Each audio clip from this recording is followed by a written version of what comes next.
We got to talk about it. The drinking alcohol situation in Portugal. It's May 28th, 2025, and I've seen enough. I've observed Portugal long enough to have a formed opinion about the drinking situation here. First of all, I don't drink alcohol. I am sober, and I've been sober for a really long time. Since I think the last drink I had was 2018. I didn't even drink during the pandemic, just so you know. And if I did drink during the pandemic secretly, I would tell you. I have no issue with making myself look silly. Have you seen me playing on YouTube with a pink ukulele? I'm the same guy. If I do something silly, I'll tell you, man, I screwed up. But I did not drink alcohol during the pandemic, which is not some type of great heroic thing. I just don't want to drink. So I've been sober for a really long time. So being in Portugal is not tempting. It's not tempting me. But if you are a drinker and you come to Portugal, you will be pleasantly surprised that the culture here is on your side. The culture, like in Canada, in America, the idea of day drinking is usually like frowned upon, especially like during the week. Day drinking. Here, it's kind of like an open secret, and the culture is really for day drinking. You could have a beer here, a Sagres, a Super Bock. You could be drinking at 8 a.m. here. You could go to the gas station and get gas, and the gas attendant at BP or Repsol will serve you an espresso, and also you can buy single beers from the cooler just beside the Coca-Cola. They'll have beer, and you can stand there and drink.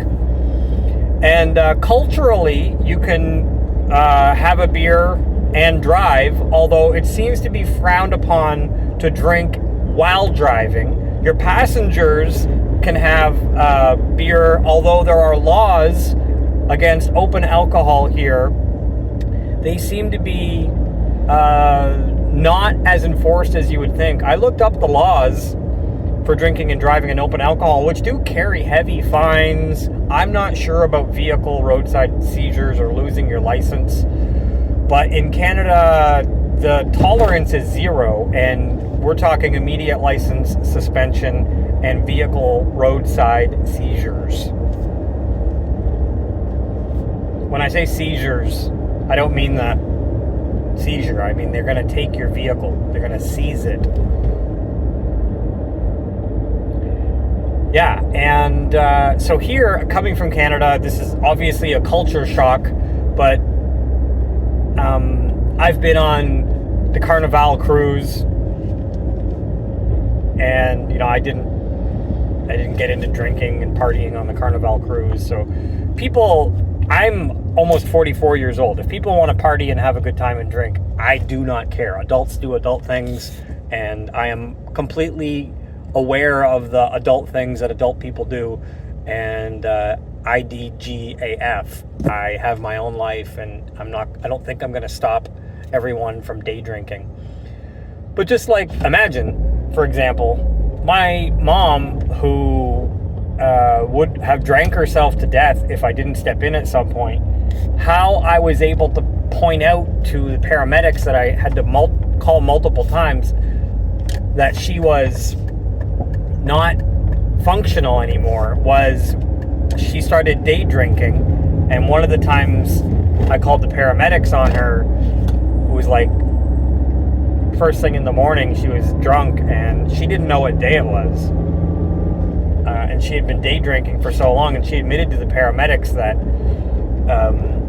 she didn't know what day or what time of day it was, and that was how I was able to convince the paramedics that she was a danger to herself. Like, obviously my mom, if you follow my ex account, needs to be in a retirement home, which she is currently in and has been for a while. But there was a while where you spend time trying to convince people that, no, like, my mom is not mentally okay. Anyway, all of that to say, here in Portugal, my mom would have blended right in with a lot of other people day drinking, and it's perfectly normal. So the government here has taken a soft stance about drinking, and I think because of the heavy reliance on the tourism here, it's kind of not as enforced as it should be. Separately, if you want to drink and you are on a budget, Portugal is the place to be. Again, I don't drink, but I see the prices. You can buy a bottle of wine for 99 cents or €1. You can buy, semi-pricey bottles of wine for €2 or €3. €2 or €3 is roughly around the same in US dollars, or almost, it's like almost double Canadian dollars. So if you're listening in Canada and I'm saying €3, just imagine it's like 5.50 Canadian, or €6 Canadian dollars rather, if I say €3. But yeah, €1 bottle of wine, I mean, still, even in Canadian prices, that's like, say, $3 Canadian max. Have you ever heard of a $3 bottle of wine? But it happens here all the time, and the beer and the wine is sometimes cheaper than water, believe it or not.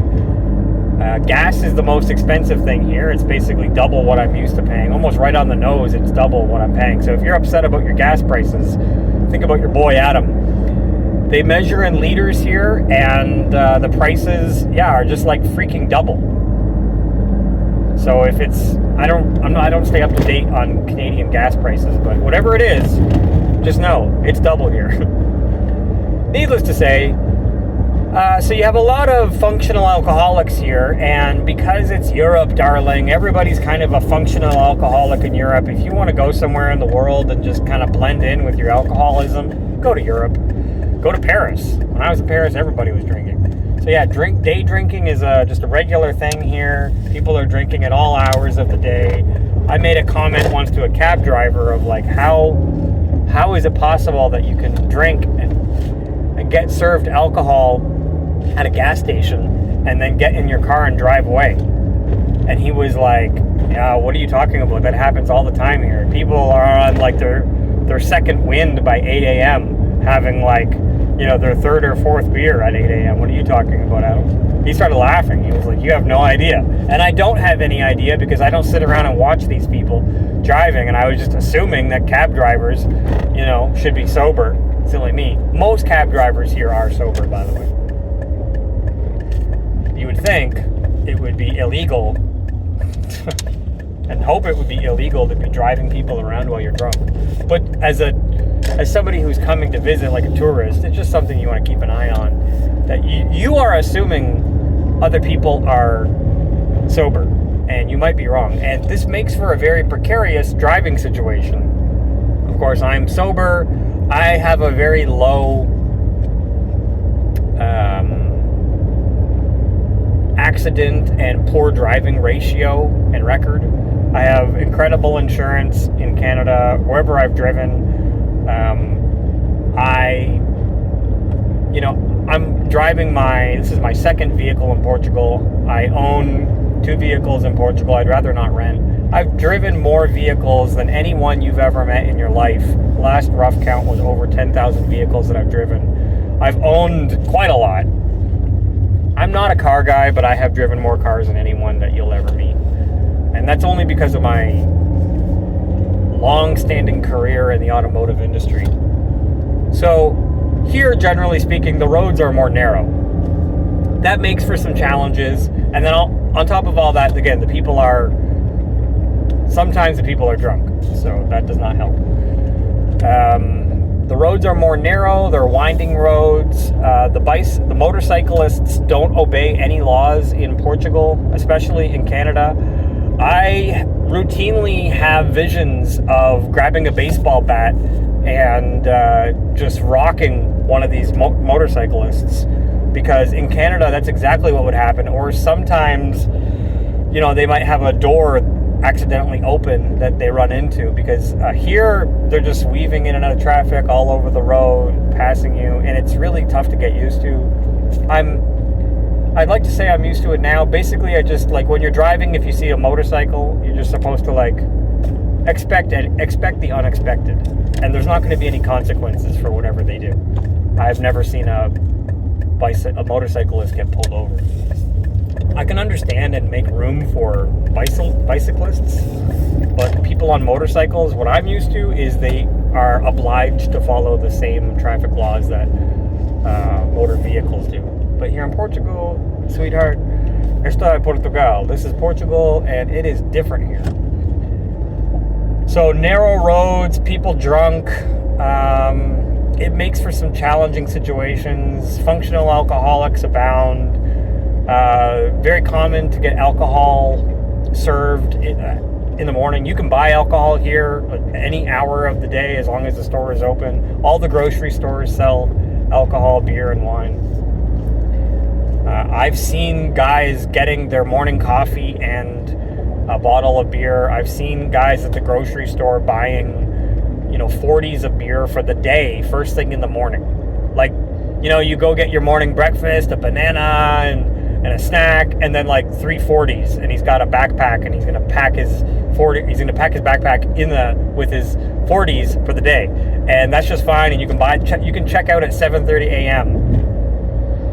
and people are just drinking here all the time. So if you like that culture, me, like I said, I just don't care. I'm not in the drinking culture. I don't care. I tell everybody I don't drink. I don't party. People sometimes have brought wine to the farm stay. I tell people I'm not drinking. I drank enough for my life. Fortunately, my fiance Desiree was a bar owner and also got that out of her system. So both of us have just decided, as adults, we don't want to drink anymore. And I'm not even that hard on myself. You might think that I'm hard on myself, but I allow myself, if I wanted to, 1 drink a year. Again, I didn't during the pandemic. I'm not that hard on myself. Adam, if you want to drink, have a drink. I just don't want to. There's nothing that I would want to drink. Like, what am I going to throw away that type of record for? For what? 1 bottle of cigarette? I don't think so. You think it tastes that good? I don't think so. I've never had one. I don't want to know. So yeah, we have to talk about the drinking situation. I'm sorry to maybe be the one to break it to you, but there are a lot of functional alcoholics in Portugal and in Europe in general. I think the attitude towards drinking is a little bit different. It's just like, what? It's culturally acceptable. Yesterday when I was down, no, not yesterday, maybe like last week, I was down at one of the tourist areas, and one of our favorite clothing shops has started selling marijuana and marijuana-related items. So one of the many things I did not like about recent developments in Canada was the legalization of marijuana. And it's just not the type of environment that I want to raise kids in. Like, it's disappointing, right? Having a Tim Hortons on every corner and then finding out that Tim Hortons isn't even Canadian anymore. It's owned by, foreign investors or Brazilians or whatever you want to call it. American investors. It's publicly traded now, but regardless, that was one thing. But then to see marijuana shops open up on every store, on every corner, like you could stand at one marijuana shop in Niagara and see another one. That's how bad it is. That's kind of a kick in the balls to somebody who doesn't smoke weed. I don't smoke marijuana. I don't want to smoke marijuana.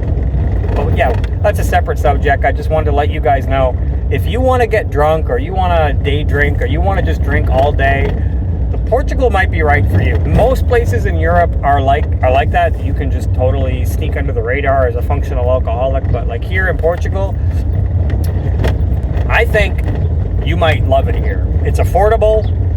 You could get your morning buzz on before you drive and probably not have many consequences for it. You can get your beer at the gas station. A beer and an espresso. You might love it. So think about it. We have to talk about it. I'm not trying to change Portugal. I'm just reporting. I'm reporting from the ground here. May 28th, 2025. You guys have a great day. Bye-bye. Are you tired of reincarnating? Me too. Now show the world that you don't want to reincarnate with this Do Not Reincarnate t-shirt.